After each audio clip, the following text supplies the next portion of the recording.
Look at this, everybody. This is going to be a throwback for a lot of people. I had a prop on set today. This is the World Almanac and Book of Facts for 2026 for next year. Caitlin, does this bring back memories at all for you? Did you? Are you young enough? But I don't picture it like that. I thought it were thinner and bigger.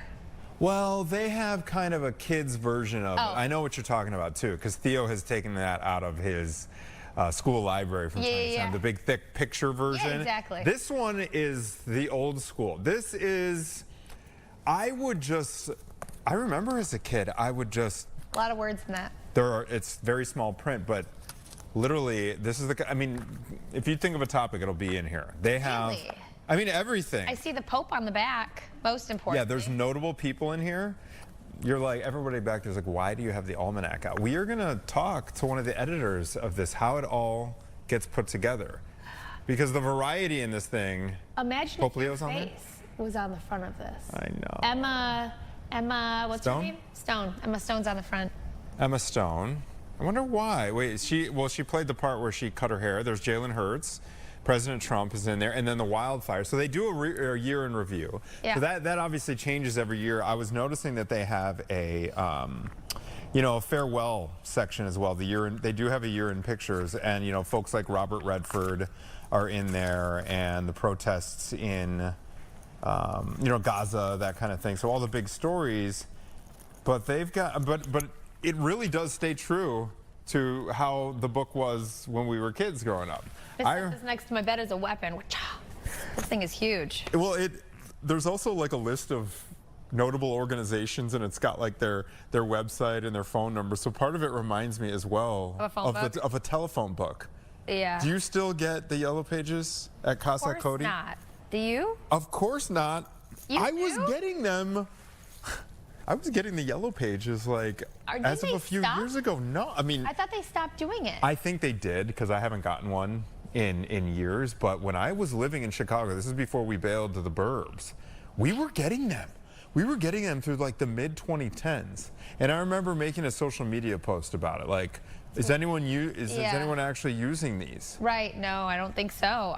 This is interesting. I didn't know they put in U.S. population growth. Tell us a little bit, Caitlin. Let's pull out a fact or two.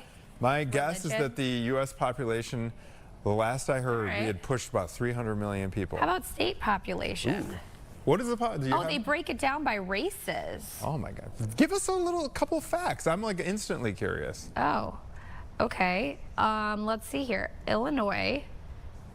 Okay, so you want me to break down the races of people who live in Illinois? Do we have an overall population of Illinois? No, they don't. Okay. Not on this page. Yeah. Population growth. We've lost people. Bureau. Have we lost people in Illinois, Caitlin? In Illinois, I don't know about the change. Oh yeah, I guess this. Because there's been an exodus from what I understand. But no, this isn't showing this is just showing like the breakdown of the people who live there. But no, I could see this being an interesting book. I think that would be a fun gift. I think that would be a really fun gift this time of year, because later in the hour we're going to be speaking with Sarah Jensen. She is the executive editor of the Almanac. And then give me one or two sentences, Caitlin, on the Farmer's Almanac, because that's like in your world. Do they still? They still do that, yeah. They still do that? Absolutely, yes. Okay. Yeah, actually, I think we did have an interview. Anita did an interview on Chicago Live with the Farmer's Almanac, I believe. Do you recall offhand what they're saying about this winter? Because we have had like, what, 17, 18 inches of snow so far. It has been a very snowy winter. Yeah. Do I remember what they said? No, I don't. Offhand, I remember vaguely. We could pull up that info. I don't think it was strong one way or another, Anthony. I just wonder if we're... There's astronomy in here, too. Disasters. I mean, there's everything. There's sports stats. Here's your environment, as you were wondering. Major greenhouse gas sources, lifespans and added heat. Yeah. Awards. Yeah, this is fun. It's a fun. This would be a totally fun gift, I think. Pope Leo's in here. Yeah, they have every category from like science and tech to like arts and culture, the year in review. Yeah. There you go, a little present. Oh, this is what I would always go through the world flags. Would you? Yeah. As a kid? Yeah, as a kid. For some reason, I love the world flags. Is there one that draws your attention? Well, the Mexican flag. I've always loved the Mexican flag. But yeah, I would look to see like which one I liked the best and which one was like the coolest. Oh yeah, it's fun. Anyway, good stuff. We're going to all right. Talk to the editor-in-chief there. Before that, though, we are checking in with our friends over at TMZ. Mr. Michael Babcock is here. Thank you for joining us. Good morning, as always, sir. We're going to start off serious. We're doing good. I know we're, you know, it's a sad time in Hollywood with the death of Rob Reiner and his wife, and just like all the stories coming out, the backstories of the anecdotes, hearing about Rob Reiner's career. And I was listening to a podcast today just about how beloved his movies are. You know, Princess Bride, Few Good Men, this is Spinal Tap, and just hearing Misery. You know, yeah, so many. Most people, if you've got a big movie or a couple big movies, it's in a particular genre. But I think with Rob Reiner, one of the amazing things was that, he sort of talent knew no bounds. If he greenlit Seinfeld and was a part of, all of these different, memorable movies and films that will never be forgotten, will I think long outlive all of us. And you can see that how beloved he was by the people who have come out since this horrible, violent crime on Sunday. You really can tell. One thing, I was listening to a show, guys, The Daily, the podcast The Daily, and they were running through his career. And one thing, Michael, have you seen Stand By Me? I'm sorry, I lost you there for a second. Have you seen Stand By Me, the movie? I'm sorry, I'm having trouble hearing you. But yeah, I mean, the career was, like again, go from Friends to Misery to This Is Spinal Tap. He had some really groundbreaking projects, and I think somebody still who, even he was 78 years old, but still was somebody who was very prominent in Hollywood, and still somebody who was very actively working. And even yesterday, as his family, Rami and Jake, his two other children, come out and they release a statement on this horrible, again, violent incident. Some of his actor friends, like Billy Crystal, Larry David, they also released a statement. And again, it's just, I think it signifies how beloved he was in this town. It's not like that with everybody. There are some people who have nice careers but aren't really liked or I don't think, very well received by other actors. That wasn't the case with Rob Reiner. Okay, so Michael, let's talk about this update here. Gas station employees who say they've known Rob and Michelle's son Nick for years say he was acting different in the days leading up to this event. Yeah. I can hear you again. Thank you. I'm sorry, I've lost you for a second there. So this is really interesting because I think the reality is with Nick, he was 32 years old now. He has had issues since he was 15 years old. So what changed that would have caused him to allegedly do something as horrific as killing his parents? People will say, and if you listen to them, that he has been acting strange in these last couple of days that ultimately led up to the crime. The gas station employee saying, hey, look, I've seen this guy for years, and he was not acting the same way that he had been acting in the past. There was his behavior at the Conan O'Brien party, Saturday night holiday party, really glitzy and glamorous event, everybody dressed nicely. He was very closed off, was aloof, was keeping to himself, had a hoodie on, was not dressed like everybody else was, and then he ultimately gets into this big argument with his dad. Then a couple hours later, he checks into this Santa Monica hotel. At the hotel, the workers have told us that he seemed like there was something wrong, like he was detached, like just something wasn't right with Nick, and they noticed that. And obviously at that point they have no idea what had allegedly happened. They have no idea who this person is, but it still stuck out with them enough for them days later to recall that something did not seem right. Something was off. And hours later, then his hotel room is found trashed and bloodied, and obviously we know the rest. So he was seemingly going through something even more so than he had in the past. The last couple of days, he had again been in rehab almost 20 times. He had struggled with homelessness at times. So he wasn't somebody who was this wasn't the first time that he had gone through struggles. It wasn't a unique situation for him, but something did seem different this time. Michael, is there any insight or reports from out of LA about why he was at that party with his parents on Saturday night? Yeah, no, there hasn't been, and I've wondered the same thing, though, because you understand Rob Reiner's the celebrity, and obviously his wife as well. for them to bring their child, their kid, who was obviously a grown adult, to the party, I thought that seemed a bit strange too. I'm not sure that that's something that everybody else was doing, but the reality was he was living at the house. He was living, it was a big compound in Brentwood, beautiful place, and they've got a guest house, and that's where he was staying. So I don't know if it was just one of those situations where mom and dad were going to the party and they asked him if he wanted to tag along. It just didn't seem like he very much wanted to be there from the accounts that we've gotten. That's what I was wondering is, well, now you answered where he's living, where he was living. Yeah. What was he doing as of late? Do we know? Yeah, no. Oh. I'm not sure that he was doing much of all. I think that's probably the answer. Yeah, I mean, certainly didn't have consistent work. He had, I think we talked about this the other day. I think he had, he did work on a project with his dad a couple years back. So he did work at times. He did work in the film industry at times. He obviously had an enormous leg up with the connections because of his dad and his grandfather as well.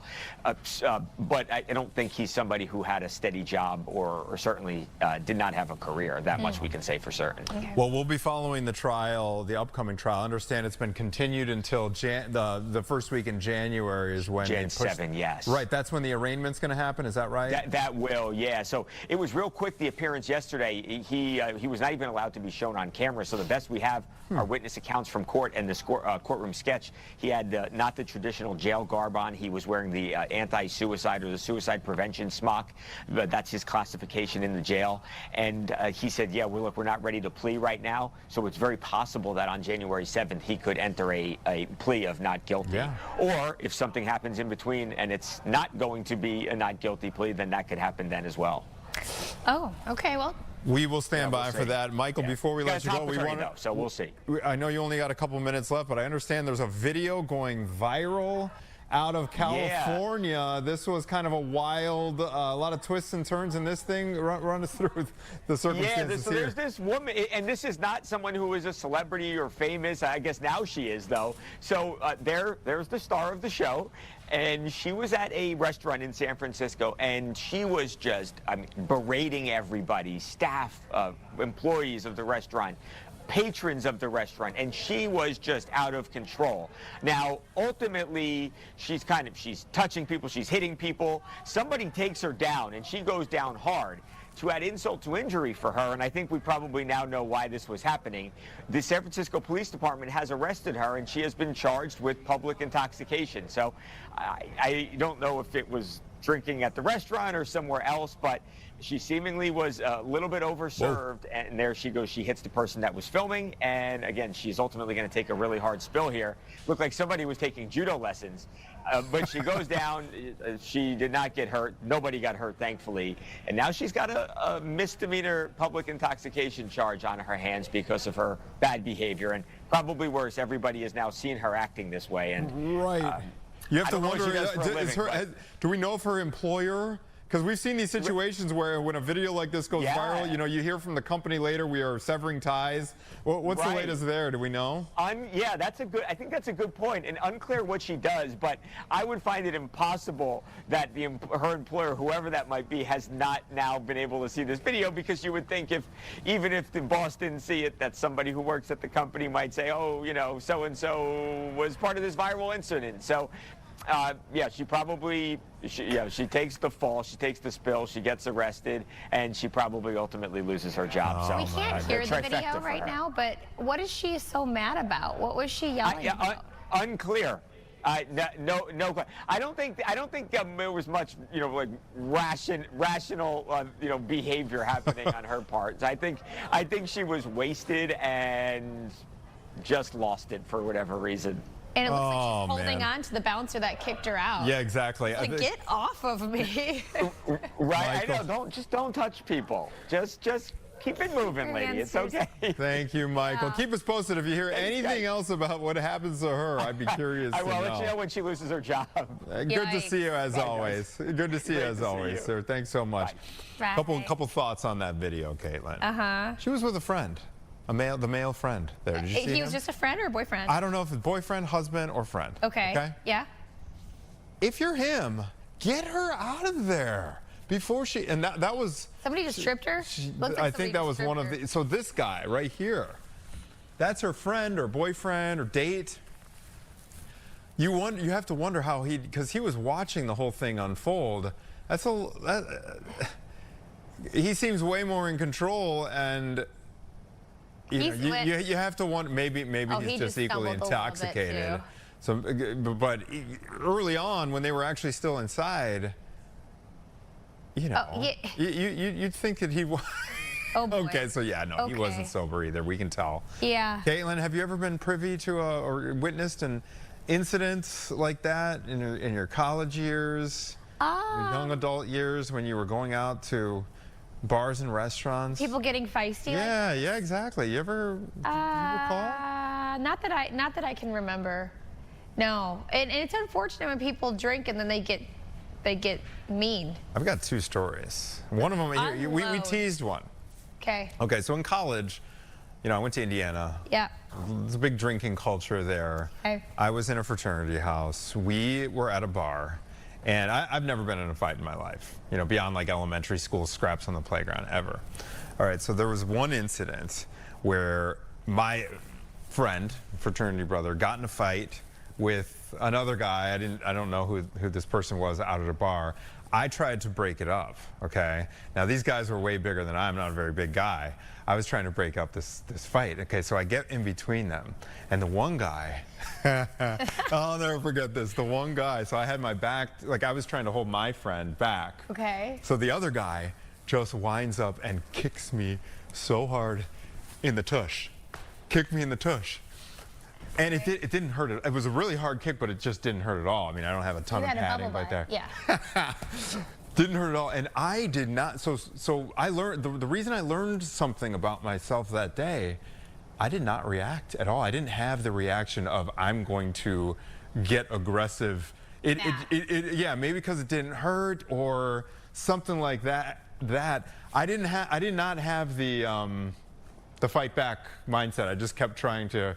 Maybe because it didn't hurt. I didn't have. Yeah, so I didn't do anything. That's very sweet. I guess. No, I love that. But we got them separated.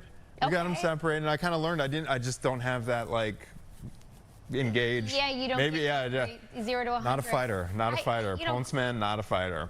Grady, my husband, his best friend, and it's funny because this guy is hilarious. This is a really funny fella. But Grady told me that every time when he was in college with this guy, they'd go to the bar. Every time, without fail, his friend would want to fight everybody in the bar. So he'd be standing there like, is that guy looking at us? Why is he looking at us? And then he'd like want to pick fights with people. He was out there looking for, And Grady'd be like, he's not even paying attention to you. So then he's like, he just told me this story. I'm gonna walk through this bar and bump into every single person that I can just to get his rustle, because he wants to fight. He wants to take his shirt off. The mean drunk. And then walk home. Yeah. It's just so funny. Bueno. Okay, wait, what's your other story? My other story was actually very recently. This is 3 years ago. Okay. I was in Colorado. This was during the summer, Breckenridge, and they had this, it was a boys' weekend, all right? And so during the day, when we happened to be in Breckenridge, they had it was an Oktoberfest. So they closed down the street, and the people had been drinking all day, okay? And the beers were big, and they were potent. They weren't like the little light beers. Like so there was just a lot of, these are adults. So we get into this bar, and on our way into the bar, we had noticed a really belligerent guy out on the street that was getting kicked out. We'd seen him getting kicked out of another establishment. He ends up in the place that we had ended up, was forcibly removed by the bouncer. Okay. Oh my gosh, this traumatized my friend. I didn't see this. So I saw this guy being removed from the bar by this scrappy little bouncer who was way smaller. But apparently, out on the sidewalk, they got into it, and he was slammed to the ground, hospitalized. The drunk guy was the drunk guy was, after because he was being belligerent. And my friend, had witnessed it because he was outside on the phone. Yeah. He was like, my night is done. What I saw, because it was a bad collision with the sidewalk. My friend's like, my one friend was on the phone. He left. He went home, and so the three of us stayed out. So I didn't see the aftermath of that. But sometimes it does happen when people are overserved. happen anywhere. What are the rules, like in a bar? I don't even know. Like, can you cut people off? Like, you've had enough. Yes, I've seen definitely. It in movies and shows and stuff. No, private establishments have discretion. Do they have to? Like, is it a law? Like, hey. I think there's, okay, because my hunch is yes, they are like kind of legally obligated to, because there have been cases. There was a case this past week where somebody, I saw this online, where somebody was served like 30 drinks, got into some kind of accident, and like, I think they're filing a lawsuit against the establishment that served him 30 drinks. Okay. Was it on a cruise ship? Yes. Is that right? It was on a cruise ship. Oh, he died. He died, okay. That's right, I remember So this there it is. now. So that might be a wrongful death lawsuit. So to your question, I do think there are legal obligations to cut people off when they're overserved. Interesting. Yeah. So this holiday season, folks, take note. Yeah. Control yourself. And I got kicked in the butt in college. Your poor little butt. I got kicked in the butt. Aw, Anthony. I didn't do much about it. And it didn't make you mad. No, it didn't really cue the anger. Anyway. Problem solver. We got more stories coming up. Okay, people in Chicago have gotten fights over dibs. Oh, the dibs, yeah. And this is kind of a shady move. No snow on the ground right now. There's one spot where dibs are still out. We're going to show you the video. I'm going to talk about that coming up. Is that okay? Is that okay? Does that match Chicago etiquette? We'll talk about it coming up.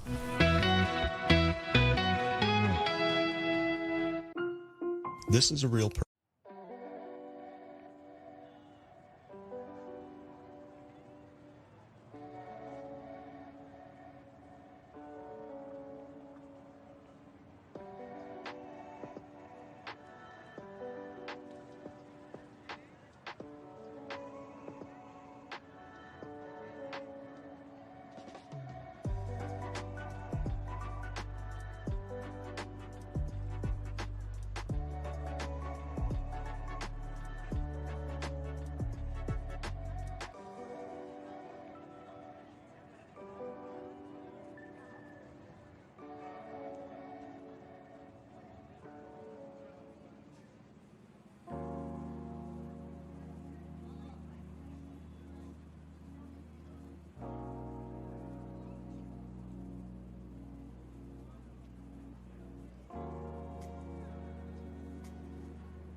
Okay, so we are going to get into some juicy trenders, and we want your opinion. So I pulled up Facebook on my phone. I have it right here. It's the live stream of Chicago Now.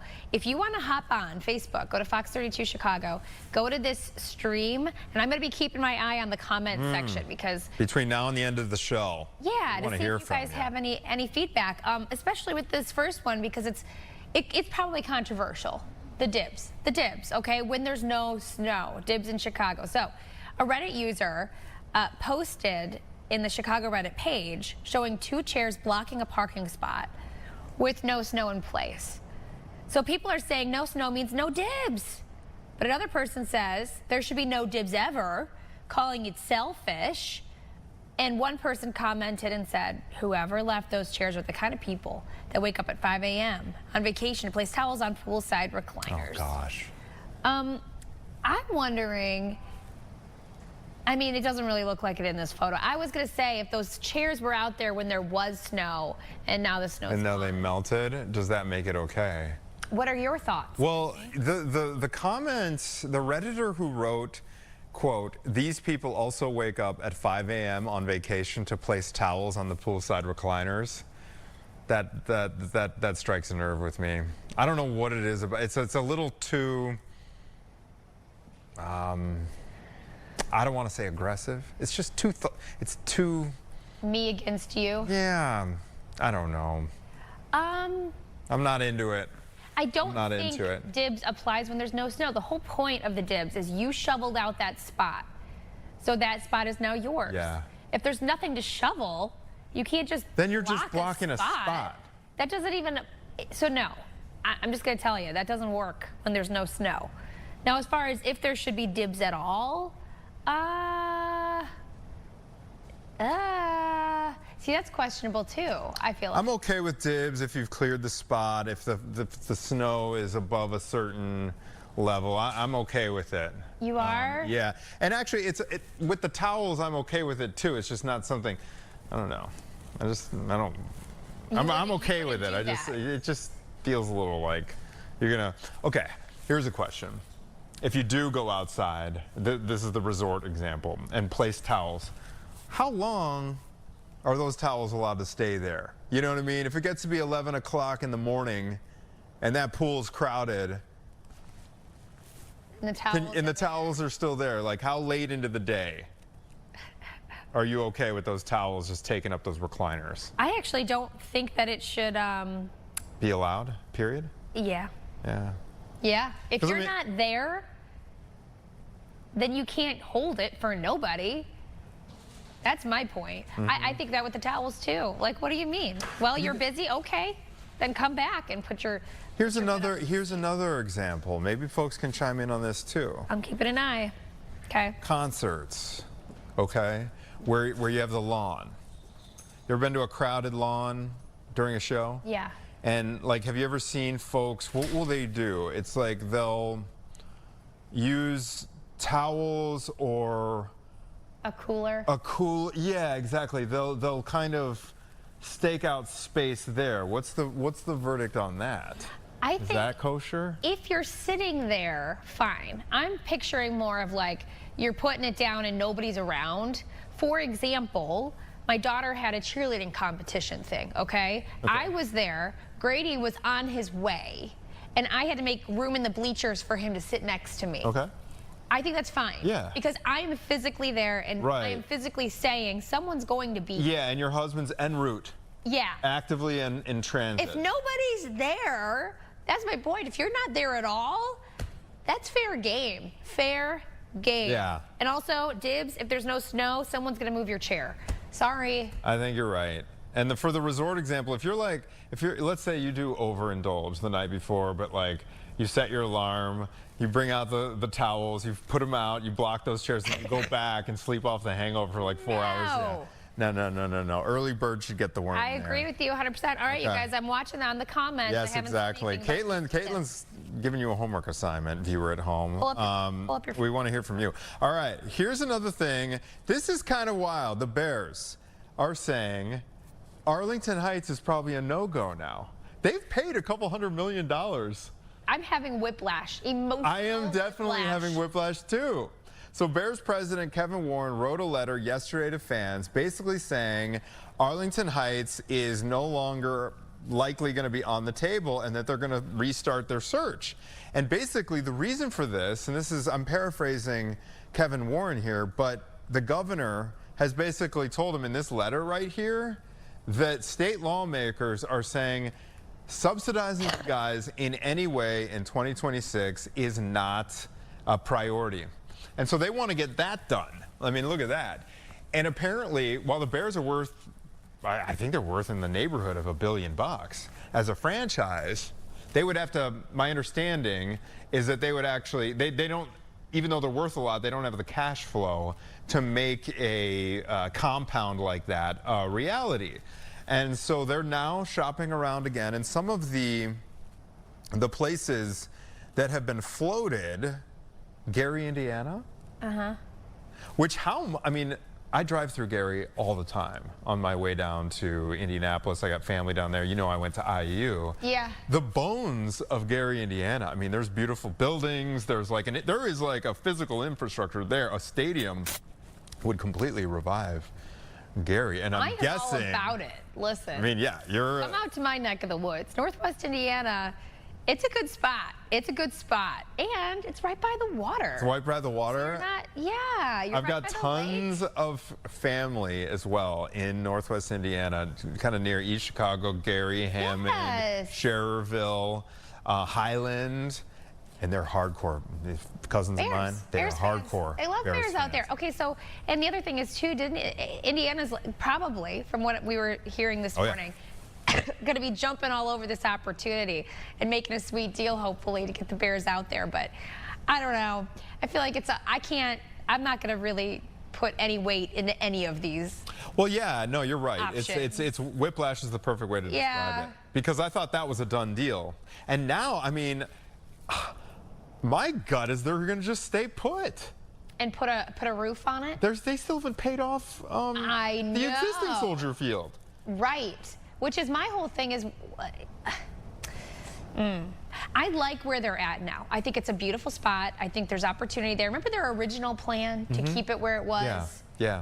And they had this. Yeah, Lori Lightfoot, I remember. She was, it would have been a domed thing right near, like right on museum campus, if memory serves. A domed stadium in Chicago makes sense to me. Oh, totally. And maybe one this time, guys, that's big enough to host a Super Bowl. I mean, what a mistake. I don't know if you know this. There's so much wrong, in my opinion, in my view, with the current design where it's not even equipped. I think to host a Super Bowl, not that anyone would want to be in Chicago in February, because that's why it's always in like Miami or New Orleans, right?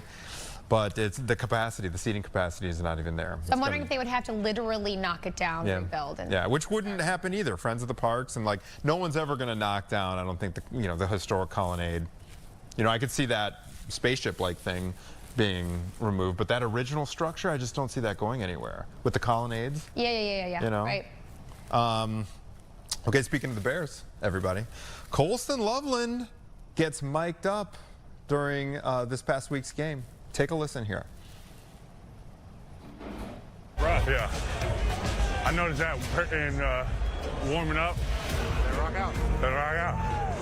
You guys all make the decision together to not wear bleach? Yeah. I never have. No excuses. The ball scared you. You want to sit? You want to join, or you need a little?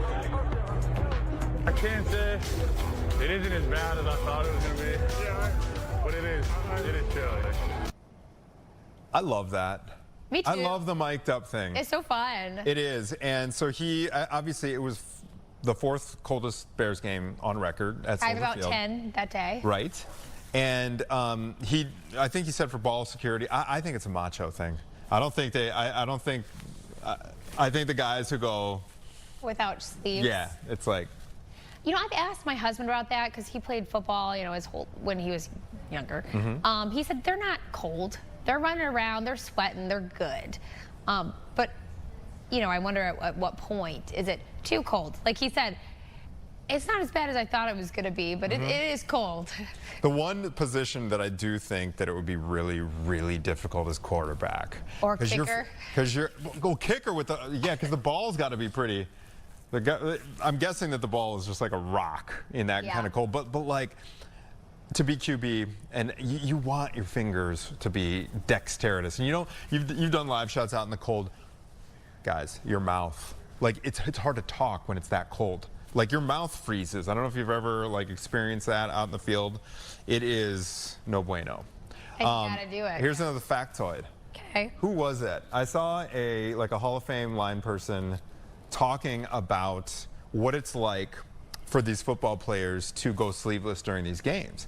There's a little secret that I learned about.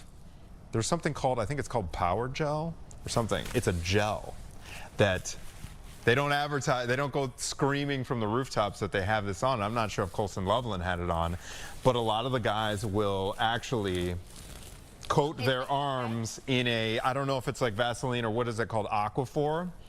And it really, it provides, like, you know how Dr. Mary yesterday. You don't lose your heat, yeah. Exactly. It's a protective barrier. And so a lot of those guys who are sleeveless actually do have a little bit of coverage. Arms. Yes. That is so funny. Right? I could see that. Yeah. Yeah. Playing sports out in the cold, not a fan of that. Not a fan. I was thinking about going to the game Sunday because tickets were easier to come by because of the cold.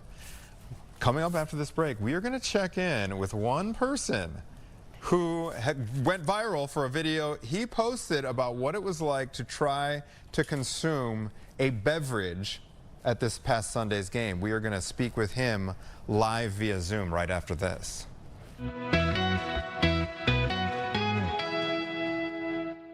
Saturday, a football doubleheader.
The Bears game on Sunday was brutal.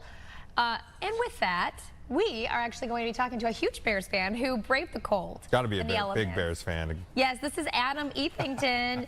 He was just trying to enjoy a drink at the game, but his beer was a little too cold for his liking. So he's over Zoom to tell us about his experience. Thanks for joining us this morning, Adam. Have you thawed out yet? I have. Thanks for having me. I like that poster behind you. Tell me about that poster that says Bears. Yeah. Search, I believe it's Sandgrain Studios. It's kind of a mid-century modern.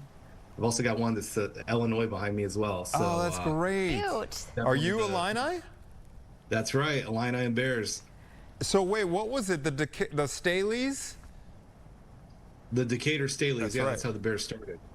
That's a really cool diptych behind it. I like the mid-century modern vibe. All right, Adam, run us through. First of all, like, what was that game like? The fan experience. I had two friends that went, and they actually ordered electric jackets specifically for this. But paint us a picture for what it was like to actually be out there. So one of my best friends sent me a message earlier in the week, said, "Do you want to go to the Bears game?" I said, "Yeah, absolutely." Then I looked at the forecast and I was like, well, I got to prepare a little better. So I actually bought a couple items online, hoped that they got there in time. So as far as my experience, I dressed pretty well. So I was about a 9.9 out of 10 in terms of warmth. But the issue wasn't me. The issue was, and it wasn't really an issue. I mean, I knew what I was signing up for. But being out there, fourth coldest game at Soldier Field, food was fuel, and I kind of wanted to just have one beer to kind of experiment it or experience it. The condiments froze. So that was one I posted while I was at the game because I figured there'd be people checking, wanting to know what it was like, being at the game. And So I went and got a hot dog. I went over to the condiment station, started hitting the pickle relish and the mustard and ketchup, and just nothing came out. I saw other people coming by. They were banging on it as well. So I ate a plain hot dog, and then I went over and got a beer. I kind of laughed because the beer was kept in the ice chest. And when they popped it open, it was just kind of like, you kind of saw it freeze a little bit. And so you were sitting there warming it up with your hands, trying to get some of the liquid out. I actually saw the guy in front of me. He took one of those foot warmers that goes on the bottom of your foot, and he had it wrapped around his beer. Oh my gosh. So people were doing whatever they could to get their beer warm, which sounds, strange, but it was a fun experience. Shout out to Ben Johnson. I don't care what the degrees is. I would go and watch this Bears team, anywhere. I love that. Bravo. You know when you go through hard things with people and you feel like you have a shared trauma bond? Sure. Did you find that while you were at the game, you were giggling with people that you didn't even know about how unbearably cold it was? Yeah. I mean, everyone was just doing their best to stay warm. And I think that, like you said, it's a trauma bond. It wasn't a trauma because the Bears won. So I think it was kind of everyone was really good spirits. And the one thing I'll say about the crowd was, obviously it was really cold, but it was a really loud and energetic crowd.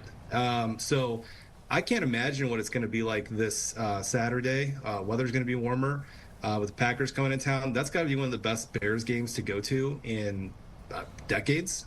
So I'm really excited for everyone who gets to go this weekend. And it was just a great experience. It's definitely one that I'll talk about for years. And it was fun to just post those videos and have people respond to them. Everyone was sharing it. And I just do that stuff for fun, and glad that I could kind of share what it was like to go to that game, because it's one I won't forget. That's awesome, Adam. Let's talk about that video a little bit. Did you post it actually during the game? And what kind of response did it get? Like in terms of traction, I don't know if you have numbers on how many times it's been shared or viewed.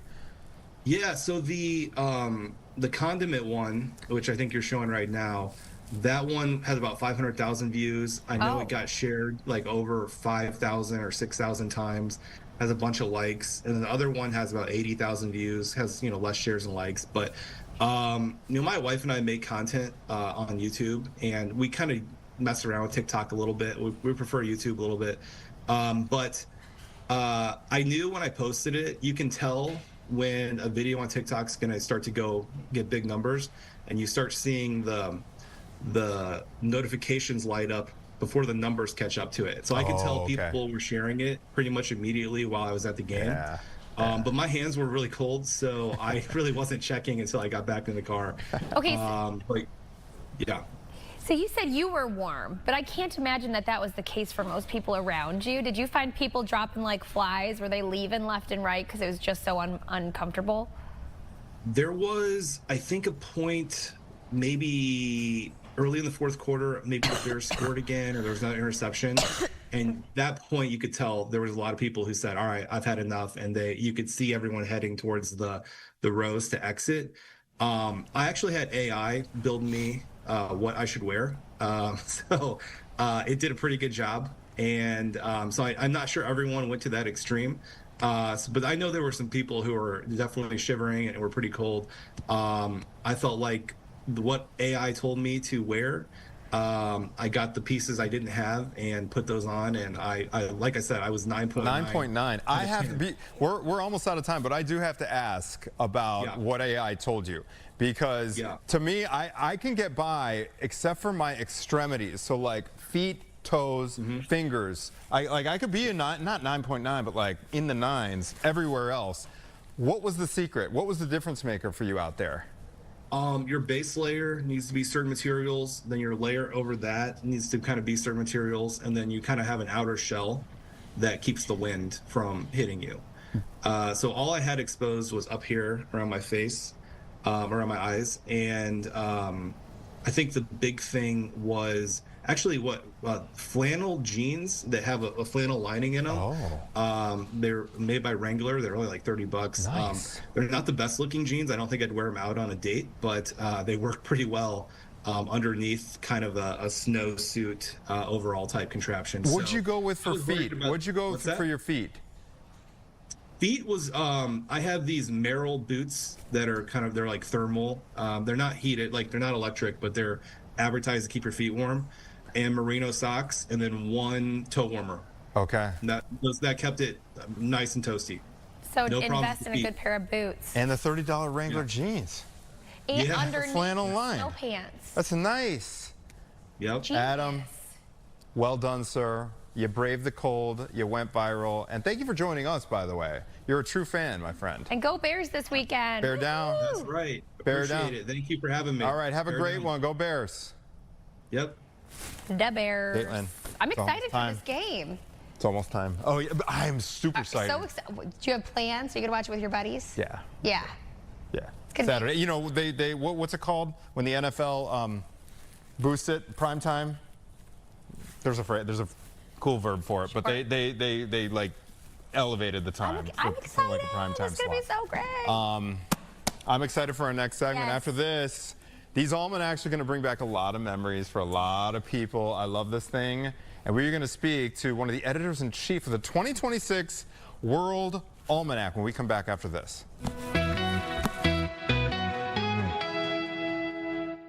When you wash with Snuggle,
Welcome back. We are diving into the year and, you know, good things, bad things, population things, all sorts of things. And with that being said, we're talking to the latest, or excuse me, executive editor, Sarah Jansen, about so this is the World Almanac. This isn't the Farmer's Almanac. Good morning to you, by the way. Thank you for joining us. Good morning. Thank you so much for having me. Yes, we are different from the Farmer's Almanac. We've got tons of information on any subject you might possibly have a question about. I mean, that's no exaggeration. I was paging through it, and Sarah, I hadn't actually paged through this thing since I was a kid, but I used to always like just peruse it. Every page has got fascinating info. You got the whole flag, all the nation's flags and everything like that. What is it about this book that has stood the test of time? You know, I think that the fact that it covers so many different topics and is constantly changing and evolving means that it's still a great source for anyone who has questions on any topic. I also think that people really love the idea of being able to pick up a book and flip to a random page and find something that they might not have been served by their algorithms or thought to put into a keyword search. You know, we're providing information for those who are curious about the world and want to be surprised by what they find on any given page. Okay, so Sarah, where are you located? I'm just curious about the staff that puts this together. So I personally am in New York City, but our staff is all over the place. That's one of the wonderful things about technology and remote work. We can actually have editors who are all over the country, and some of them are not even in the country, who work on the book every year. And it's a really great benefit for us that we do that these days, because that allows us to have subject-specific experts, you know, those who are experts in their field. We also have more generalists, people who are just like really great at boiling down information into really accessible, presentable facts of tables and statistics. You know, we're covering so many different topics that it's really important that we have a really big and diverse team to do that. You know, it just occurred to me that those time capsules that we send up into space from time to time, this has got to be in there. I hope this is not just. I hope it's not just a hard drive, because I love that this thing is something that you can actually pick up and hold. Let me ask you this, Sarah. What has stayed the same about the World Almanac and Book of Facts over the years, and what has evolved and changed over the years? Oh my gosh, so much. So the World Almanac is always going to have an article about every country in the world. It's always going to have a feature on every state in the nation. It's always going to have a copy of the Constitution that you have right at your fingertips. But we're always changing the book to reflect the world as it changes with us. So in this edition, you'll find things that wouldn't have been in the World Almanac and Book of Facts of 2020 even. Things like streaming TV ratings, things like ChatGPT usage. You can find statistics on how Americans are changing their access to news and other information. You know, we're trying to stay up to date because we do believe that our readers want to see that current information, and that's why they come back to us year after year. Okay, so this year, what stuck out to you as like a wow moment that you saw in this book? Oh my gosh, there were so many as we were putting together this book.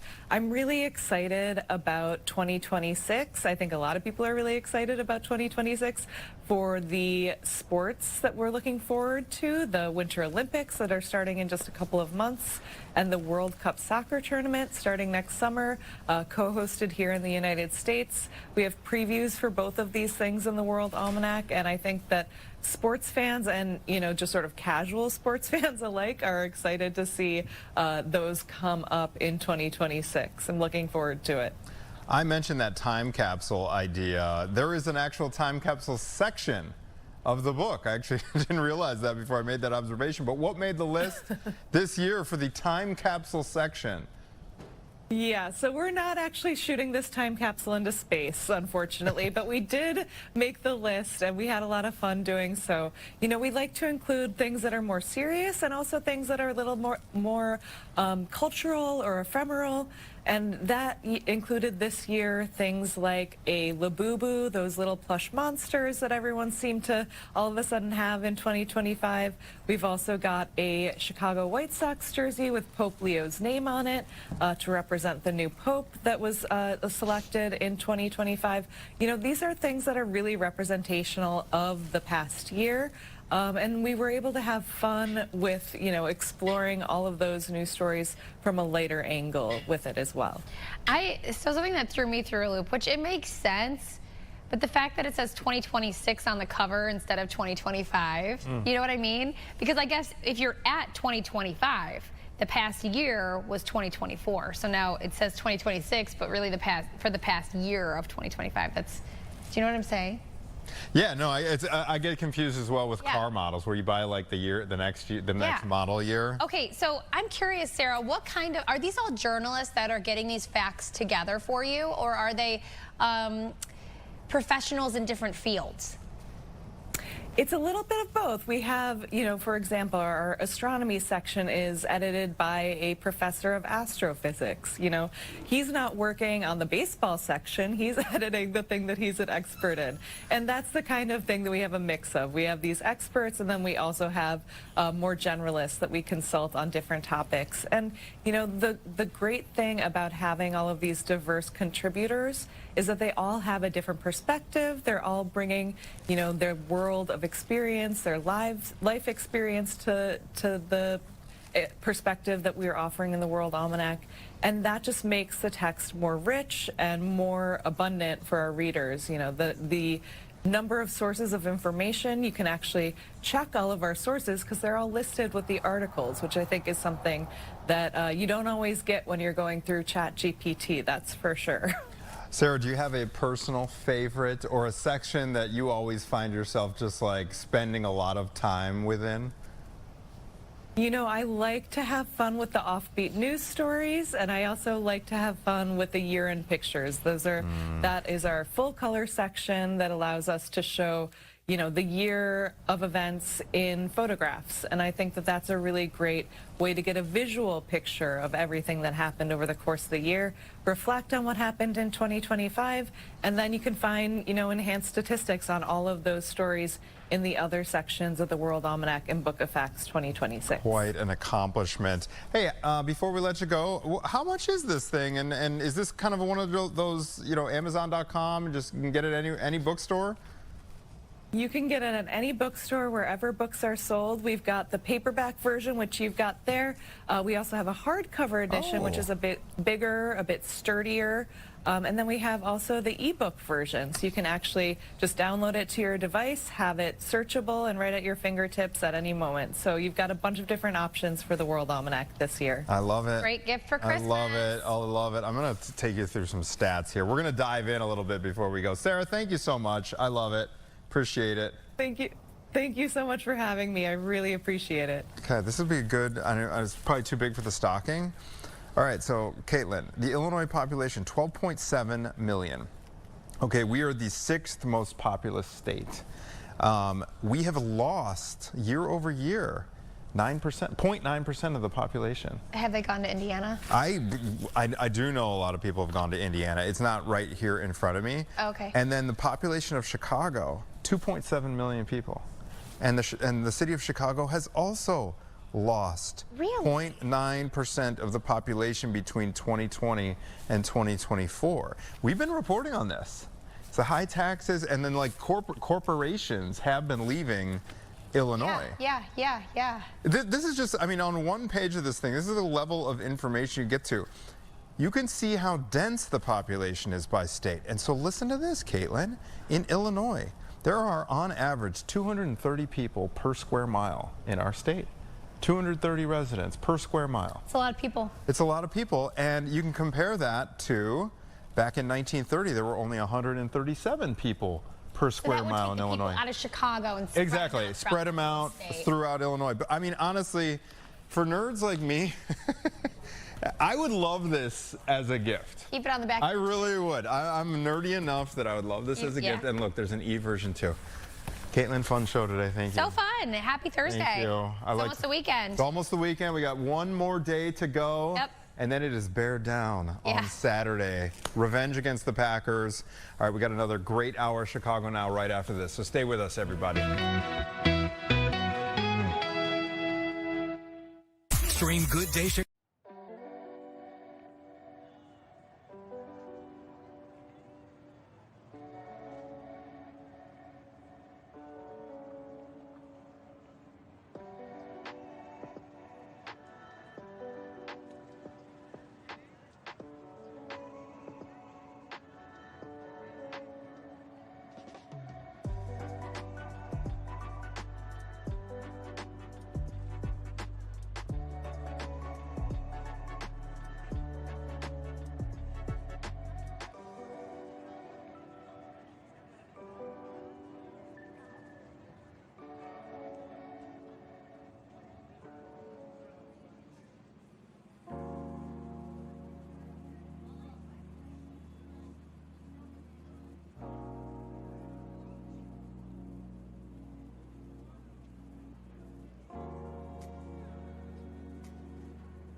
Welcome to the 11 o'clock hour of Chicago Now. I'm Gabriella Primus. I'm Jake Hamilton, filling in for Tia. She's always out and about doing something. I have no idea what she's doing, but I guarantee you, whatever reason I'm here is because she's off doing something great. Well, speaking of, you were out and about though. Were you at? We were at Wicker Park earlier this morning on Good Day Chicago. I was out live at this new pop-up in Wicker Park that opens on Saturday. It's called Sonic the Hedgehog Speed Cafe, I believe. Okay. And you know, Sonic is one of those characters. You know, Anthony Ponce was just here kind of gushing about how timeless. Yeah, we used to have Game Gears and we both had the Sega Genesis, but I did not realize how much of kids' childhood and adults' childhood that Sonic was like Mario. I guess I was always more of a Mario, which I'll say now that I'm not at the pop-up cafe. I was always more of a Mario kid. I was a Nintendo kid. Yeah.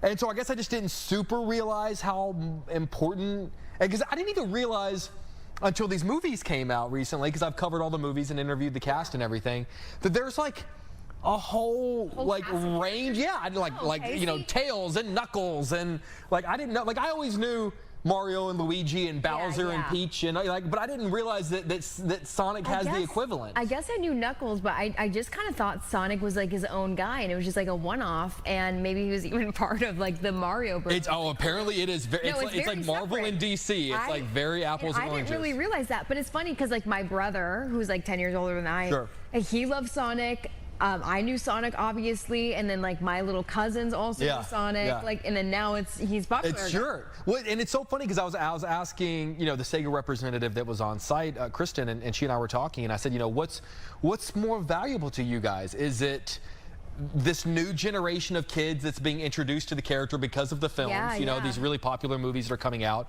or is it that very sweet drug that is nostalgia? Is it the people who are right around 30, 40 years old that grew up with the Game Gears and the Genesis, and she said it's a little bit of both, and oftentimes it's one influences the other. It's because a parent sort of feels that nostalgia and will bring their kid into sort of the world of Sonic. But they can't bring their kid into a bar, right? Or is there like a family-friendly kind of part of this? The whole thing's family. It's just food, and there's no alcohol served. I thought it was like a holiday. No. Hey, it's just kind of a family-friendly pop-up, kind of Sonic theme. Because I didn't think about this too. Like I guess all the characters in Sonic, they have like a favorite food, and I kind of remember Sonic was really into like chili dogs. I do seem to remember that being a thing. So you can get like a Sonic chili dog, and then they have they have a knuckle sandwich. Which kind of made me which made me laugh. But I really what I appreciated about it is that so many of these pop-ups that come through, you know, they start in different cities, and it feels a little bit copy paste. Like they're just, and this one definitely had a lot of you know, where you just sort of, you know, and I always sort of get mad whenever you go to a concert and you want to buy a T-shirt, and it doesn't say the city that you're in. Like I want a T-shirt that says I went and saw Oasis, and I was like, I want a shirt that says Oasis, the Chicago show, not that's just, you know, that you can get in any city anywhere. That's so true. And that's, you know, and that's what I appreciated about the Sonic pop-up, is that they had like Sonic with the Chicago dog. They had like Sonic, it said Chicago on it. Like I love it. You know, it makes it feel like it's ours, and not just a product that's being brought to every single city. That's very true. So I appreciate that. Where were you this morning? I was over in Bronzeville, and I was visiting with Chef Cliff Rome. He has a program that's been going on for like 15 years. It's called, I think it's called Mas en Place. Okay. It's French. I'm saying it like it's Spanish, but it's French. And it means like all things in order. Oh, nice. So it's a really nice meaning, right? And it's pretty much to help adults, young adults especially, get the skills that they need to have a really great culinary career. That's cool. And so he owns Peaches, so he has that restaurant down in Bronzeville, and so they're able to go there. They actually have a partnership coming up with the Obama Presidential Library, where they're going to be doing some dishes that they're going to give to the library for catering and such. That feels huge. They got accredited so that they have that higher education accreditation too. Really awesome. So we met with some of the students. That's fantastic. I tried some of their you know, salmon dish that they gave me, and I'm so bad with dishes and remembering the names of it, but it was like a salmon like patty, so delicious, had like peppers in it and onion and everything, and then it was on grits too. Love it. Oh, I just had a couple bites and I left the rest downstairs. Oh, did you? Good for you. Good for you. I mean, I separated it, I separated it, and then I left it. Okay, it wasn't like I'm just going to take a little bite. The whole culinary world, it really is, like, not being hyperbolic, it really is an art. It's just, you see what some of these kids are doing in these culinary classes when they go to schools like that, and, you know, it's just kind of unreal what they're able to do. And what's nice about this is that they don't have to feel obligated to like go into the culinary world, right? It's like hospitality in general, and also just like life experience that you get from working in a kitchen and going through a program like this. So it was really great. And their food. Was it? That's awesome. It was good. That's it was delicious.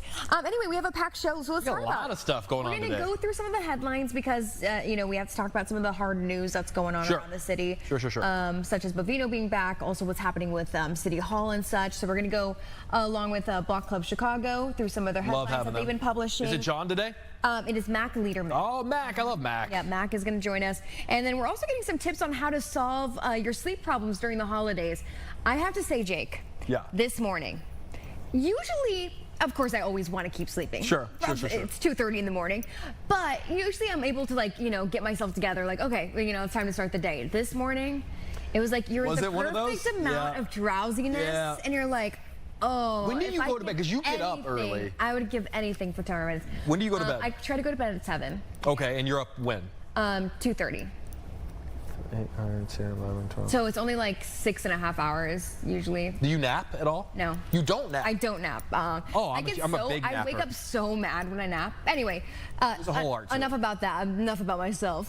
We're going to be talking about how to solve those sleep problems during the holidays, because maybe some of you don't wake up in the middle of the night. All right, but first we have to talk about what's happening over in Daly Plaza. One of my favorite holiday events, the Chris Kindle Market. Yeah, have you been this year? Yeah, I actually went the day that it opened with my mom when she came to visit. You didn't go to the media night? No, I didn't even know that there was a media night. What? Don't cut to me. Yeah, Jake. Don't zoom in on me. I didn't have anything to do with it. Nice. I did not invite her. There's a media night. Go. So what is all this? So what did the media night entail? I wouldn't know. Media people. Okay, nice. I guess I'm not in that group anymore. It was nice. It was nice. Okay. There was no lines. Okay, maybe next year. No, but the lines build character. Yeah, maybe next year. Sure. Actually, you know what? We went at the perfect time. We went like essentially right when it opened, first day. And so we went right in. Didn't even know that there was going to be a capacity. Yeah. But when we were leaving, we were like, why is there such a long line around the block? I've seen videos of the lines around there. And so we obviously dodged that. We were like in just like blissful ignorance going around having a ball. I don't think I'm willing to wait in a line like that for anything. Like, I just can't. Except for Disney. Maybe you don't feel the same way. I can see your face. Yeah, I don't know. I'm getting old and grumpy. I am an aspiring Disney adult. Are you? Okay. All right. I didn't know about this. I'm not there yet, but that's what's the longest you would wait for a ride? An hour. Yeah, even that's pushing it. And I think most Disney people would tell you that's on the lesser side of, like, whenever I hear stories of like, oh, like I waited 4 hours to ride the Tron ride. I'm like, that the ride takes 8 minutes, if that, and you're gonna wait 4 hours? No, I'm not giving 4 hours of my life for anyway. But we've got a little bit of sort of a nice, if you don't want to wait in the line, we've got sort of a nice little look inside to the Chris Kindle Market. Take a look. Willkommen to the Chris Kindle Market.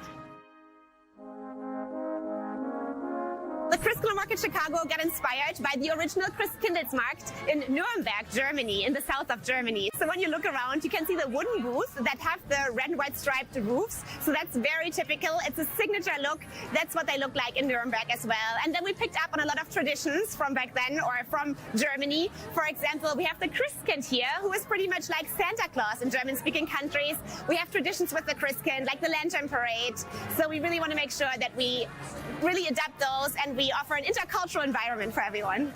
The Chris Kindle Market originally was conceptualized in 1995 as a way to further bilateral trade between the US and Germany.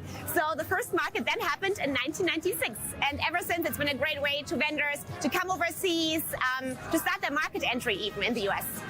We expanded a lot over the years. Here we are on our 29th season with more than 55 vendors now at Daly Plaza and several locations. We have one in Wrigleyville and also another market in Aurora, which is our biggest at this this point with more than 60 vendors.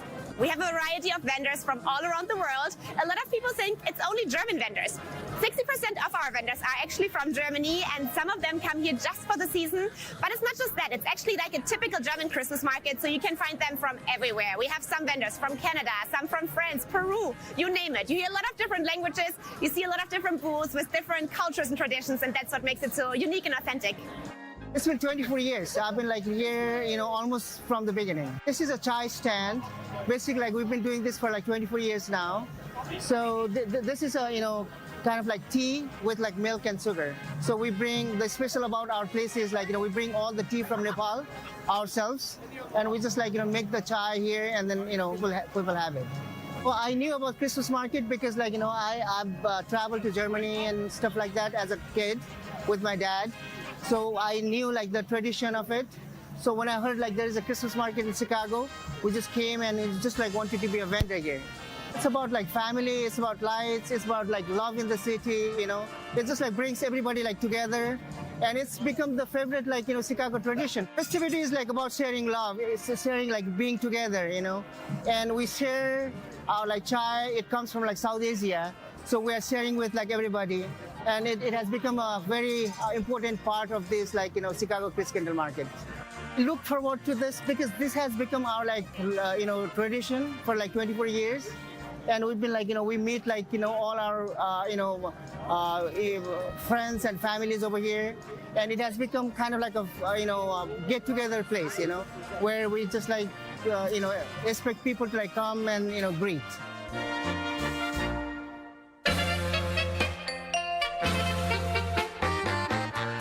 It's like loungewear.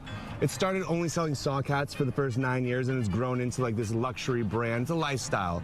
Everything here is fluffy, fuzzy, comfy. Yeah, it's all about like, comfort. We sell comfort more than anything. It's not cool to be cold. It's not cool to be cold. Our friend Tony started this company 19 years ago and he's the one that brought us here. He does a bunch of booths. We're all over the world. Like we do a lot in Canada, a lot mostly in America. We have 3 booths in New York, 3 booths in Chicago, 1 booth in Boston as well. So he's the one who got us here. New York City, yeah. Yep, correct. What are we looking most forward to? I don't know, just having a good time, seeing all the familiar faces that always come back, like repeat offenders. We call them repeat offenders. They come back every year, and we love them. Keeping the people warm. Exactly.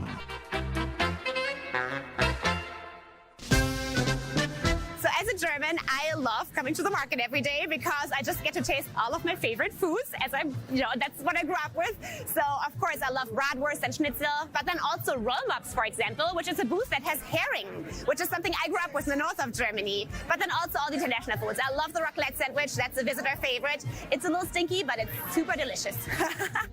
The Christkindl market has become such a festive go-to because a lot of people have made it their annual beloved tradition. We hear from many of our visitors that they have become collectors of the popular mugs. This year we have the heart mug, and that they just love to come here. It's admission-free, so they bring their friends, their families from everywhere, actually. We did a survey in the past where we saw that people came from 72 countries even. So not just the US, but pretty much all over the country, all over the world. And it's here to celebrate joy and the season. Wow. Now, well do done, you have? Delaney. Yeah, Delaney, well done on that piece. Do you have, do you get the mugs? Are the mugs important to you? I was just going to ask you. So during this said media night, did you get one of those great mugs? Yeah, of course. You have to buy the mugs and drink the cider out of them and all that sort of stuff. But do you? I know like some people are like diehard and they've collected them for years. At first, I'm not going to lie. The first time I went to the Christkindl market, I was like, oh, these are so small. Like, why are they so small? I want them to be bigger. But now, actually, I've been back a couple times. I'm like, oh wait, that actually kind of makes sense because you're wanting to display them every year you go, right? Sure. Because like my mom does that with some mugs that are special, Christmas mugs, puts them out as like decoration. So I could see why they're maybe a little exactly. But they're always so cute. I'm always kind of in awe of the artistry that goes into so many of the things, like not just like the ornaments and there's so many different little pieces of holiday decor from particularly from the European area that just really are just really beautiful, really well done. You know what's going to be on my bucket list? I just decided while sitting here while you're talking. I wasn't listening, by the way. I decided that I want to go to Germany and I want to go to an actual Christkindl market. Yeah, that would be cool. And kind of tie it in with a ski trip. Wouldn't that be so fun? Yeah, I've always veered more toward like an Oktoberfest. I've always wanted to. Okay, yeah, that would be fun. But that would also be like beer though. I can't ski. Okay, well then, I don't like beer, you don't like skiing, so we're going to have to go at different times. Yeah, I know. My folks lived in Utah for a couple of years, and I tried to snowboard, and I fell over, and I thought I was going to be like Jack Nicholson in The Shining. I was just going to lay there in the snow for the rest of my life. Poor Jake. I had a horrible skiing experience actually in Utah, but I don't really want to talk about that. Let's talk about what's trending right now. Yeah, a lot of things. Oscars are kind of in the headlines. Yeah, I don't know how I feel about this. If you haven't heard the news, the Academy Awards, the Oscars, they are pretty soon, in a couple of years, no longer going to be on ABC. Okay. They're going to be on YouTube, which I'm of two minds about. So I guess the Oscars, they're going to start streaming on YouTube in 2029, and they've got a contract with the Academy that runs through at least 2033. So it's at least going to be for 4 years. Okay. It's been on ABC for, like, I remember growing up watching the Oscars on another net. It was ABC. It was another network. It, it wasn't on Fox. But all of it was, to me, that was like Oscar night was on ABC. So I've heard arguments for both sides about this, and I would love to have heard what YouTube's pitch to the Oscars are. And I heard a lot of people say, well, now that they're on YouTube, the Oscars can go longer. They don't have to be as concerned about speech lengths. They don't necessarily have to like cut people off with the music. I heard some people arguing, well, like, people can swear now. I'm like, yeah, but are the Oscars really something you need to swear on? Yeah, like, I don't really think like, watching. Yeah, exactly. So I don't know. There's something about, I mean, the Oscar, it is supposed to be the most prestigious, glamorous award in Hollywood. Like, there are all kinds of different awards. These days, there's an award show. From here through March, there'll be an award show every night. Yeah. But the Oscars is it. They're all they're all vying for second place. And there's just something about YouTube that just feels like it takes a little bit of the glitz and the glamour away from, like you know, every actor as a kid grows up dreaming of having their Oscar moment, right? Everyone stands in front of the mirror with their shampoo bottle and pretends that they've won their Oscar and what their speech might sound like. Well, were you? I have.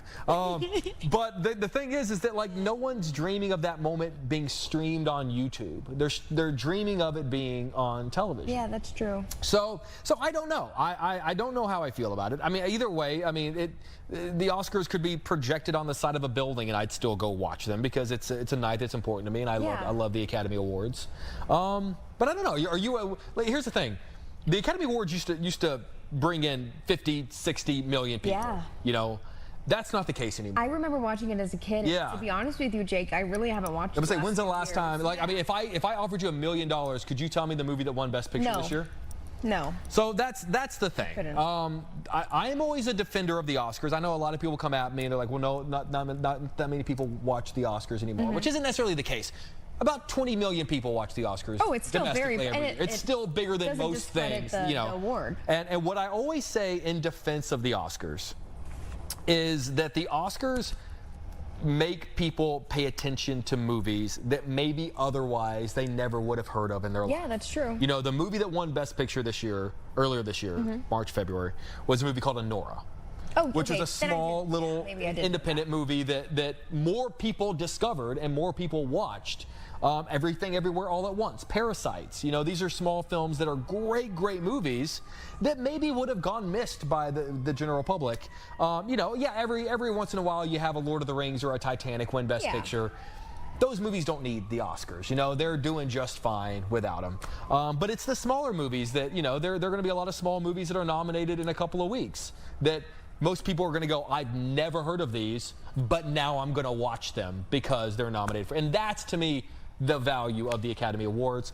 I don't love that they're switching over to YouTube, but I would like to think that YouTube made such an appeal to them, made such a case that they're going to do that they're going to do something great with it. We won't find out for a few years. Yeah, you have 3 years to let it sink in. To argue and shake my fist at the sky. I will have to say I'm really embarrassed because I'm wearing white socks today.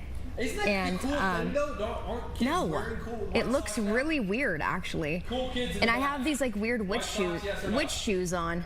Yeah. No, No, I'm embarrassed, so I'm going to be tucking this in. I have a question for you. Well, we're not parents yet, so maybe we don't have like this insight. Yeah, okay, so screen time becomes the most common family fight. So what would you do as a parent before reading any of this? Stop reading. Do you think that it's good to kind of set a limit for your kid, maybe take it away at a certain time of the day? Do you have an idea like, oh, I'm going to wait until they're this age to then get them on a phone or on social media? Yeah, I think with anything in life, it's all about balance, right? Yeah. Whether it's what you're eating. Oh, these are ugly. I think there is value in your kids. And granted, I'm not a parent, so who am I? I'm thinking about my own childhood and looking back, what I'm most grateful for. And you're talking to a guy who spent a large portion of his childhood watching movies. That's true. This is pre-internet era, but like the job I have now is because I was able to watch a lot of movies growing up as a kid.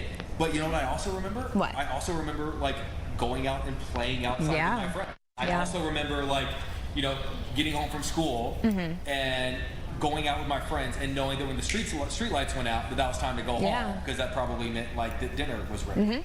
Those memories are just as valuable as they are. And there's also something about, and again, not to sound like an old man shaking my fist at the sky, the experience. My screen watching was a different experience than the screen watching. That's true. Than now, glued to an iPad is different. Well, you weren't necessarily engaging with people, like random people on we gotta wrap. I got distracted. Going to the video store, like even the screen watching of my generation required a level of human interaction that does not exist today. I had to go to the Blockbuster and go up to the counter and ask the guy, "Excuse me, sir, do you have Addams Family Values?" No, we don't, kids. Scream. And I had to dig through the return box. Yeah. Like even my screen, going through the TV guide or something. There was a level that kids aren't getting today. Well, we got the wrap, so I'll make this speedy.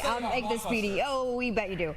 The #1 source of parent-child arguments used to be homework. Now it's technology. So I was thinking like maybe confiscating the phone right after a certain hour, and then like Anthony Ponce is going to do, wait until 8th grade to have any kind of phone with them. But experts say actually confiscating devices isn't the good way to go about it. It won't teach healthy digital habits. On that note, we're going to send it to break. We'll be right back with more. We're going to be chatting with Block Club Chicago. As we tell you not to watch the screen, keep watching. Yeah.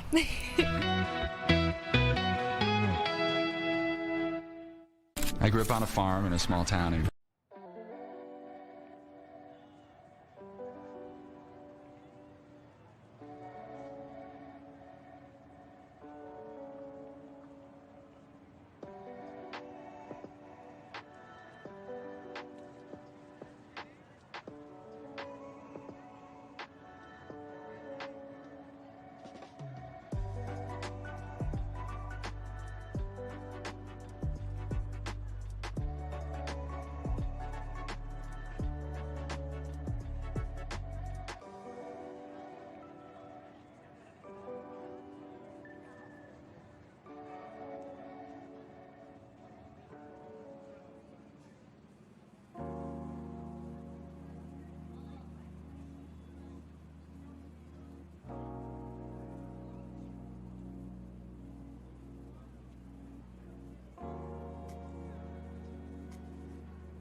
welcome back to Chicago Now. As we do every Thursday, we visit with Block Club Chicago with some neighborhood news. A lot of big headlines going around right now. And we have Mac Liederman with us. Good morning to you. Hey guys, thanks for having me. Yeah, okay, so first of all, you know, the big story is, of course, having Gregory Bovino back and his crew. What are some of the things that you guys are finding out about this first couple of days of him being back in Chicago? Yeah, so I was out there with our photographer, Colin Boyle, 2 days ago for Bovino's big return to Chicago. And the tactic here seems to be a car caravan he's leading with a bunch of other Border Patrol vehicles. These vehicles, they're unmarked. They lack front license plates. And they seem to be driving around to the places where they've been known to frequent. That's first on 26th Street in Little Village, which has been a site of many protests or Border Patrol actions. I was there as protesters attempted to block the road of these vehicles as they circled the blocks around 26th Street. There was also garbage cans thrown against their hoods. And it seemed like the vehicles were intentionally circling around the blocks near 26th Street. When I spoke to neighbors around there, they felt that Border Patrol really is here just to antagonize people. We also had a chance to speak briefly to Commander Bovino outside a parking lot in Cicero. This is a large parking lot for a Home Depot, a Target, a Menards, where they've been known to pick up and arrest day laborers. Again, it seemed like these Border Patrol vehicles were just going around and circling the block without actually arresting anybody. People later said that 15 people were arrested throughout the day, including rapid response groups who were protesting Border Patrol actions. But the whole thing made for this hours-long car chase, which Border Patrol agents and the protesters that were tailing them in cars were blowing red lights, driving onto the shoulder, cutting off traffic at the middle of four-way T sections. So just really a chaotic and borderline dangerous situation that was rolling through the city. You know, do we know, is this going to be a you know, shorter stint that they're here this time instead of, like, you know, the weeks on end that we saw them here back, you know, towards summertime into early fall? Had they been kind of cluing us in on how long they'll be staying? They haven't. I spoke to Bovino directly, and he had said that he was, quote unquote, in Chicago for an unknown amount of time, which might be a part of the larger fear tactic show of force at play here. There is speculation, as you know, speculation is just that, but from what we're hearing is that this may potentially be a shorter stay than the 3-month campaign they led right prior to this. Mac, what was it, do we know that brought Bovino back? We don't know really, but I can tell you that he had a camera crew with him. He had a Fox News reporter embedded with him as well. So it did seem like there were some intentions here to, you know, collect film, and we've seen that as a larger strategy of propaganda, which we have written about, going back to the raid on the South Shore building. That a lot of times these situations, they rile up protesters and neighbors, and they create film opportunities for the Border Patrol agents. Plenty to talk about there, Mac, but we're going to move on to our next topic.